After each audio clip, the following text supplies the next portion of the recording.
आज आपण भोपळ्याचे घारगे बनवणार आहोत. त्याकरिता अर्धा किलो भोपळा मी कुकरला 2 शिट्ट्या काढून घेतलेल्या आहेत. अर्धा किलो गूळ घेतलेला आहे बारीक चिरून. 5-6 काजू, 5-6 बदाम याची पावडर करून आपण त्यामध्ये घालणार आहोत. त्याच्यामुळे टेस्ट खूप छान येते घारग्यांना. आणि ही सुंठ पावडर आहे आणि 4-5 वेलची घेतलेल्या आहेत, त्या पण आपण बारीक वाटून घेणार आहोत. काजू, बदाम आणि वेलची आपण बारीक करून घेतलेले आहे. आता आपण भोपळ्याचा गर काढून घेणार आहोत. भोपळ्याचा गर काढून घेतलेला आहे. आता गूळ आपण वितळवून घेऊया. तूप घालूया.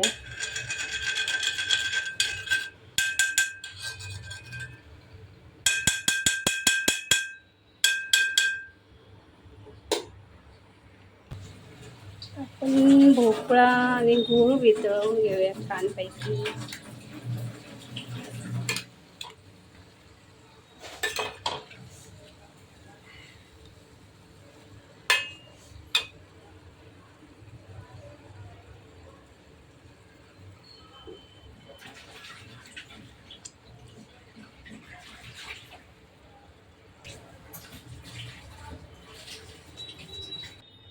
गूळ आपला छान मेल्ट झालेला आहे.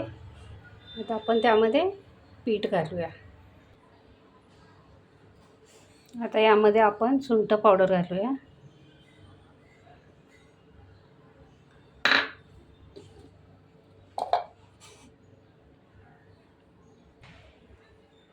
ही काजू, बदाम आणि वेलचीची पूड केलेली आहे ती घालूया त्यामध्ये.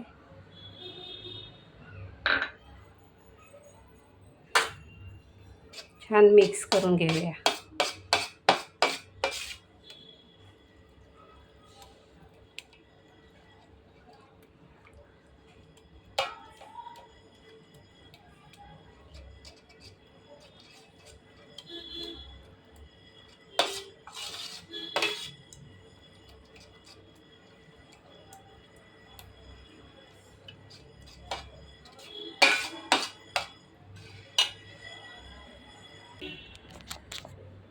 आता पीठ मळून घेऊया छानपैकी.